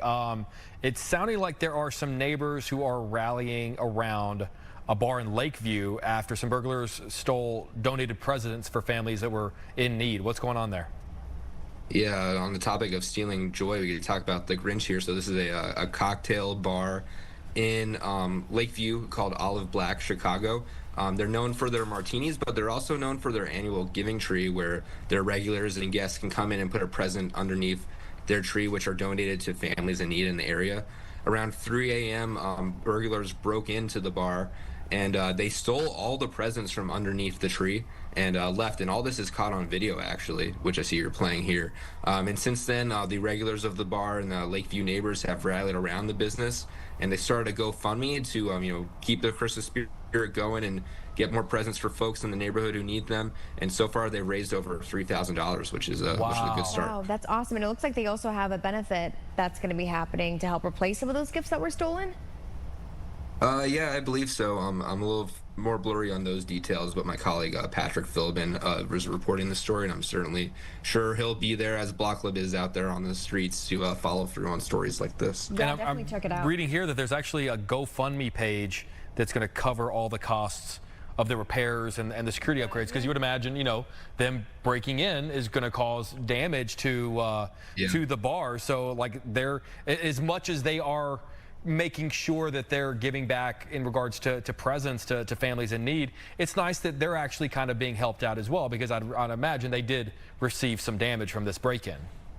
Yeah, totally. This is a husband and wife team, Wendy and Dan Prin, who own this business, locally owned business, and there was substantial damage to the door, I believe, during the break-in. So they're looking to raise around $9,000. A lot of that will go to the gifts, but most of it, I think, or much of it too, will go to making repairs on this business so they can stay open for the holiday season, which I know is very important time for many of these businesses, a real make or break time. Okay, Mac, yeah, we'll definitely have to have people check out that story for the more details, especially if they are doing another benefit. Let's switch gears and talk about the city budget. That's been kind of leading the headlines for weeks now, it feels like. So the city's finance committee, they put forth an alternative budget that doesn't include that head tax.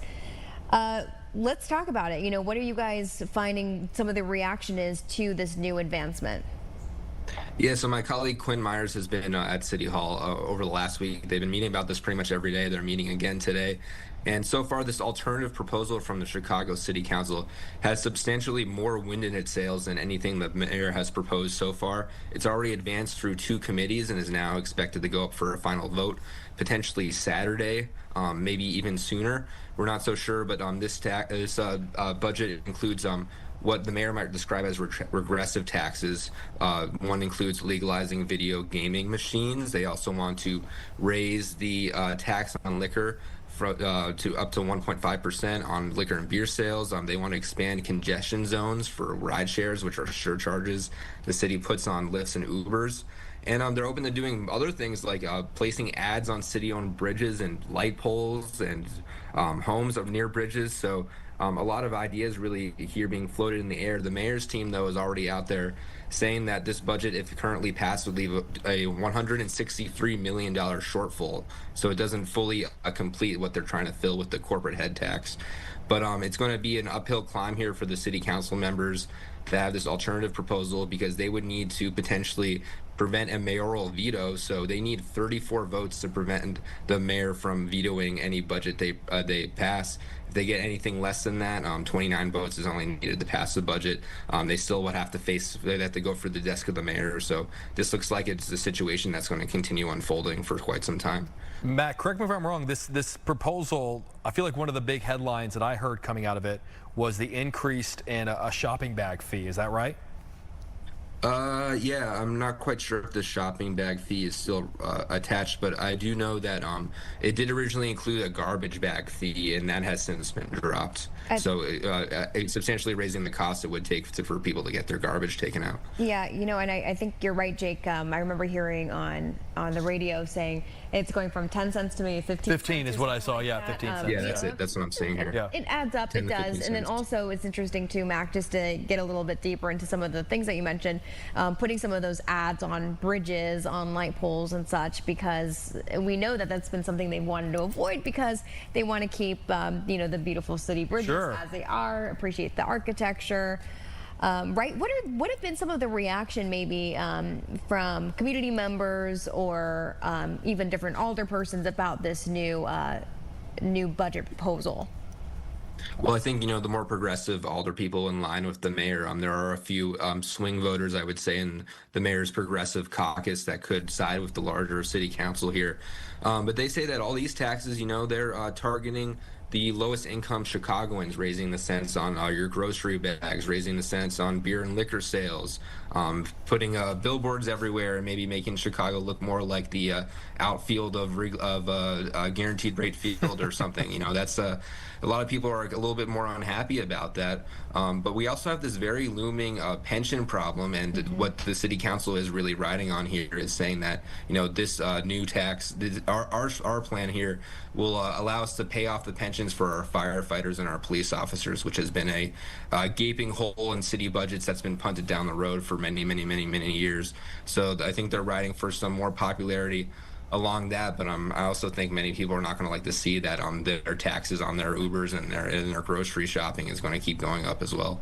Okay, Mac Liederman with Block Club Chicago, thank you so much for joining us on another Thursday.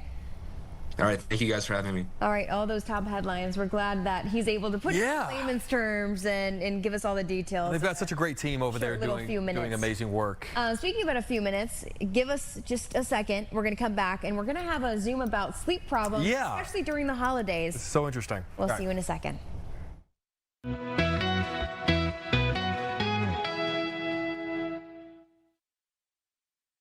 This is World.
Welcome back.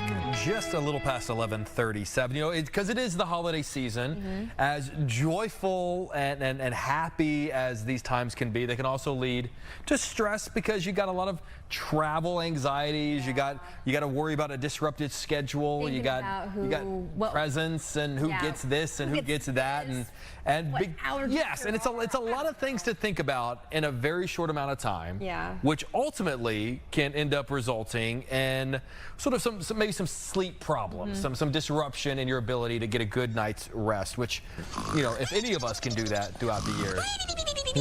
What was that? Oh, I thought it was like, I'm like, what is that sound? That's just some very colorful snoring going on. So we're going to chat with... No, I promise you. I don't, actually. I've been told I'm actually very quiet. I allegedly do. Well... But I think it's a joke. Oh, Brendan tells you that you do? Yeah, I'm like, okay, then record me. Then record me snoring and prove it. He hasn't proved it, so anyway. I'm gonna help my boy Brendan out and move on so he doesn't get in trouble. Chrissy Lawler, licensed marriage and family therapist and author of The Peaceful Sleeper. Chrissy, thank you so much for joining us. We appreciate you. Thank you so much for having me. I'm excited to be here. So why is it that so many people this time of year are kind of maybe having a little bit of trouble sleeping? You know, it's the magic of the holidays. We're staying up late. We're going to the Christmas parades. We're going to see Christmas lights. We have so many activities and disruptions to the regular schedule, especially with newborns. They are very susceptible to becoming overstimulated. We also have a lot of travel usually. We have family parties, we have events, and probably half of the people that you know are sick right now. So we just have kind of a whole cocktail of sleep disruptions happening all at once. You know, that's so true. Yeah. Right? That's so true. There's so much going on, and you're so right about people being sick. Like you said, yeah, people are sick. We're experiencing that in the newsroom right now. You know, you want to make it magical this time of year. What would you say some of the biggest mistakes maybe that parents make during this time when it comes to sleeping habits for their kids? Okay, so kind of two things. The one is like you said, I'm a therapist. So I also really want to normalize that this is a magical time of year and we don't need to be so rigid about our baby's sleep. It's okay if we make some little modifications here and there and just try to enjoy the holiday season. But I do want you to practice what we call radical acceptance. That, you know, travel maybe just isn't as fun with kids. Taking a baby to a Christmas parade might not be that much fun. It might still be worth it, but just know that the more that you keep baby awake, the more disrupted their nighttime might be. And if you go in with eyes wide open, you're not going to get as distressed about it. And on the other hand, we have to have a couple of sleep anchors that we preserve. So if you know that you're gonna mess with bedtime because we have this event, then make nap time go well. Carve out that space and time. So either if you're traveling, plan on 1 or 2 naps a day that are not disrupted, or 1 nap time and bedtime that aren't disrupted. The rest of it, we're just gonna roll with the punches. I want you to have fun. I don't want you to stress, but maintain at least 2 sleep anchors. You know, with that, are there some things maybe that parents should bring on that trip if they end up going to see family or going on a special little getaway that makes bedtime a little bit easier and feel more like at home? 100%. Yes, having the right gear makes all the difference in the world. So bring a sleep space for them. Have a pack and play. If you can get baby in their own sleep space, even if you're sharing a hotel room, you know, you can pile up the cushions or move the couches. Like, we have rearranged furniture in so many hotel rooms to give baby their own little corner. Bring a sheet from home. That is my #1 trick, because it still smells and feels like the environment that they are used to. Bring a portable white noise machine and bring a car seat cover so that when possible you can neutralize the environment and still signal to baby, hey, it's time to sleep. You know, I know we're talking a lot about helping kids sleep, because that's very important, particularly if you're a parent. You want to make sure your kid is sleeping. But mom and dad need to sleep too. So, you know, I know I was just kind of laughing internally because we were talking about kids and helping them out with nap time. I am nearly a 38-year-old man, and I love my afternoon nap, particularly just because this shift we have to get up so early. Are there little tips and tricks for the adult out there to kind of make sure that they're getting all of the recommended hours throughout the day? Yeah, so I don't want to be the bearer of bad news here. Don't take my naps away from me, Chris. Don't you do it. She's going to. Alcohol is the #1 thing that is going to disrupt your sleep. And he's always drinking. Do not say that on live television. He's always drinking. You know the bosses watch this show, right? As you grab a can of what? Something good. It's sugar-free soda. Anyway, I'm sorry. Go ahead. So just know, again, that's not to say don't indulge. That's not to say don't have fun over the holidays. But know that alcohol is going to disrupt your sleep. So plan on catching up at some point. If we have a lot of drinks, disrupted sleep, shorter sleep, stacked on a couple of days, stacked on holiday travel, you are probably going to get sick before you return to work. So just have reasonable expectations for what our bodies can handle. And if we're going to push it in some areas, just plan to be sensitive and compensate in other areas. You know, Chrissy, is it okay to nap during the day? Like, especially during those times, like, should you give yourself some grace and be like, all right, I'm gonna like carve out a nap here, and that will hopefully like help my body kind of regroup, save my immune system a bit? Yes. Absolutely. My only caveat there is that if you struggle with chronic insomnia, then napping can really kind of perpetuate the problem, because your body learns like, oh, I don't need to sleep through the whole night because I'm going to get 2 hours in the middle of the day. And so kind of one of our silly phrases that we say in the insomnia world is, where the sleep fairy giveth, the sleep fairy taketh away. So if you take a 2-hour nap in the middle of the day, it might get stolen straight from your middle of the night sleep. But like you said, like if you guys wake up really early to start your morning show and your body clock is just used to a midday nap, that's okay. But Kristen, let me, you know, I'm always, as someone who does nap, I also try to make sure, if I can, that I get a full night's sleep. Because correct me if I'm wrong, like, because of the REM cycle and trying to make sure that you get into that deep level of sleep, like a 2-hour nap is great, but it doesn't necessarily mean that it replaces 2 hours of when you sleep at night. It's not like, well, I'm supposed to get 8, but I'll sleep 2 during the day, and then I only have to sleep 6 at night. Yeah, like that doesn't do anybody any good. Am I right? Yes, as long as we're talking about a typical sleep profile, when we get in the business of insomnia, then we do kind of count those hours because those are people that are not really able to get a full night's sleep. Sure. But yes, night sleep is going to be more valuable for your brain and body than a nap time if you're an adult. Obviously, if you're a baby, then daytime sleep is still incredibly valuable, and we really need it to set our infants up for optimal thriving. You guys, why do I get so angry when I wake up from a nap? Do you? Yeah. Because you're waking up in the middle of your REM. You have to. It's either got to be a super long nap or a super short nap. No, but even if it's a super short nap, like 20 minutes, why am I like just ready to rage? I don't know. Maybe because maybe you're a rageful person. Maybe it's just like all of it is just bottled up, and then I just want to fight when I wake up from a nap. Chrissy, what advice do you have for someone maybe potentially losing sleep because they share a bed with a girlfriend and 2 dogs who basically just spread themselves out over a king-size bed, and I wake up in a ball like this because of a shepherd and a small Yorkie? Yeah, you know, not naming any names. You know, so obviously I'm biased because I am a sleep person, but really we know that good quality sleep is the most easily modifiable determinant of our physical and mental health. So I'm more in the camp of let's get everybody else out of the bed. Let's get disruptions out of the bedroom. Nothing is more valuable than my quality sleep, because probably on nights that you don't sleep well, you might not be quite as nice to hang out with. So I try and frame it to the family that like, hey, disrupting my sleep is not actually worth it for anybody. So I mean, if it makes you feel better, my dogs sleep very well. They good. sleep. They are very, very well rested in a very big bed, so they are doing just fine. It's nice and you know what? They are probably happy and chipper all day long. They're in the best mood all day long. Exactly. Oh man. Okay, Chrissy, thank you so much for joining us. One more time, if people want more tips and tricks from you, are you active on social media? If so, what's your handle?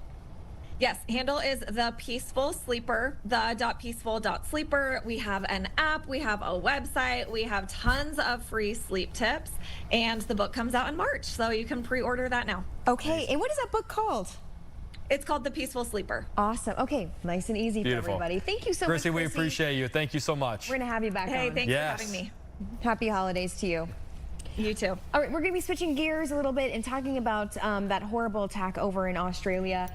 After this break, we're going to be talking with a local rabbi who's really making a difference here, really putting on display, coming together and making sure that the community, the Jewish community, is taken care of. We'll have all that right after this break.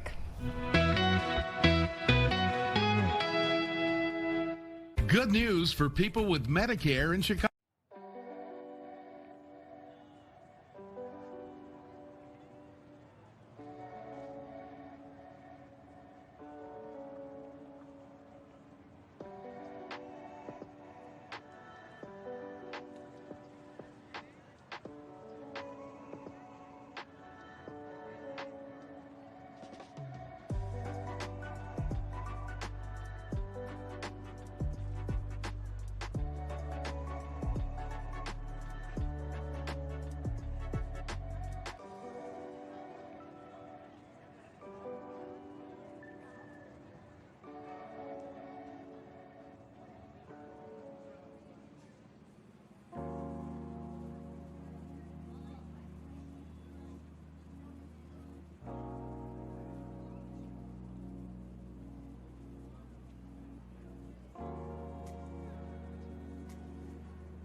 Welcome back to Chicago now. As we said, in the wake of the Bondi Beach shooting, the Jewish community is really coming together to spread the message of hope right now, including here in Chicago.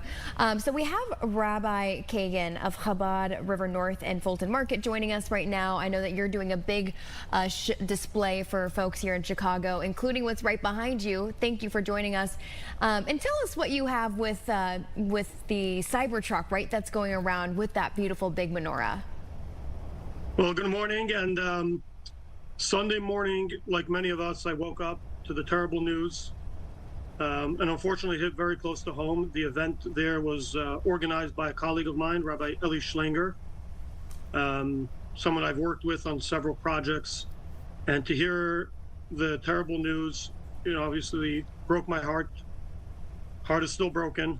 But at the same time, I knew we had to respond. We're not going to let hate and terror stop the celebration.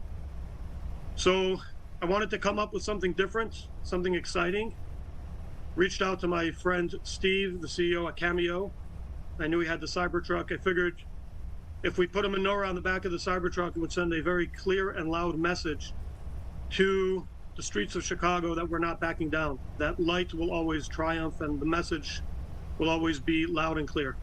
And Rabbi, that's such a great point. I was listening to you earlier in another interview, and just that idea. It's so easy when something like this happens to really let it bring you down and just kind of wallow in that and try. It's hard to escape that sometimes. It's a little bit of a struggle to push forward and to say, you know what, I'm not going to let what happened bring down our community, bring down Hanukkah. Can you just talk about the importance of yes, recognizing what happened was a horrible thing, but we have to keep celebrating. We have to recognize the value of Hanukkah and this time of year. Yeah, that's it's tough. It's really tough. Sunday morning we right away organized a press conference to send out this message, and really I've been just reflecting, what would Rabbi Eli say? He was on Bondi Beach sharing the message of Hanukkah. His last act was standing proud as a Jew, celebrating the holiday.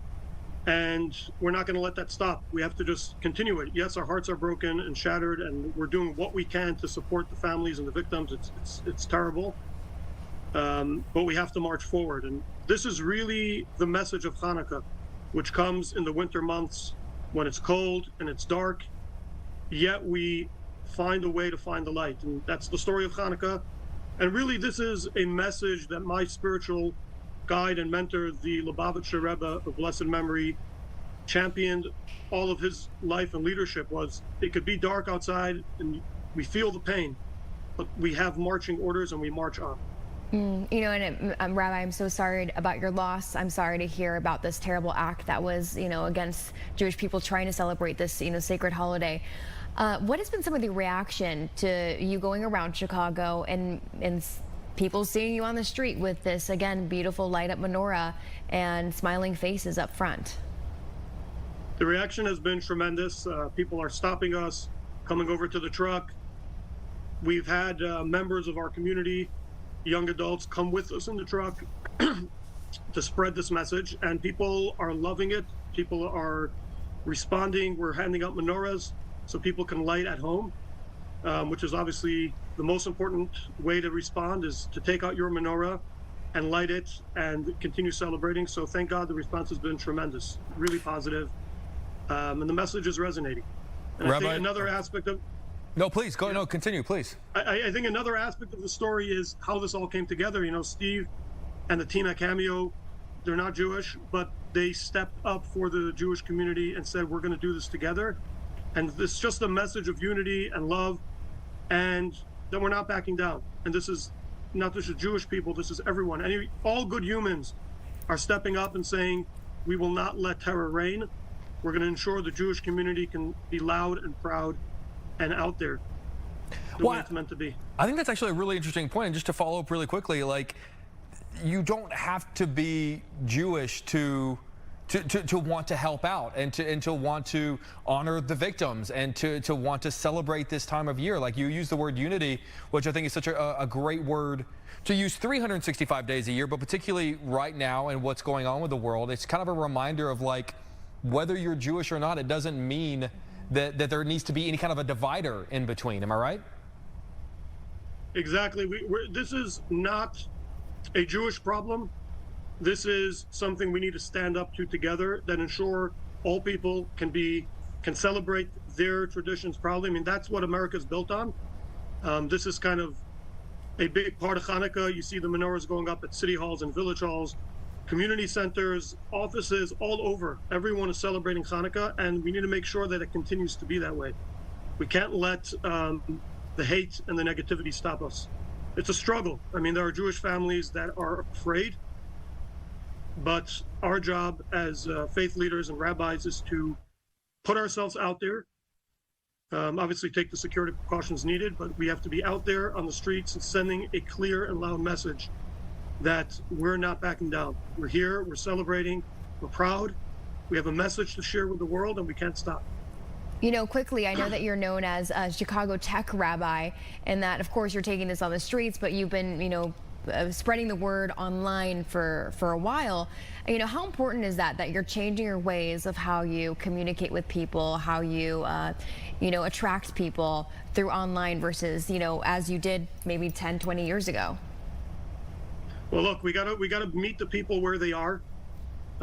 There's, thank God, a lot of new mediums of communication, and something that the Chabad movement is known for, my mentor, the Rebbe, always emphasized was whenever there's a new medium of communication, we need to be there sharing the message.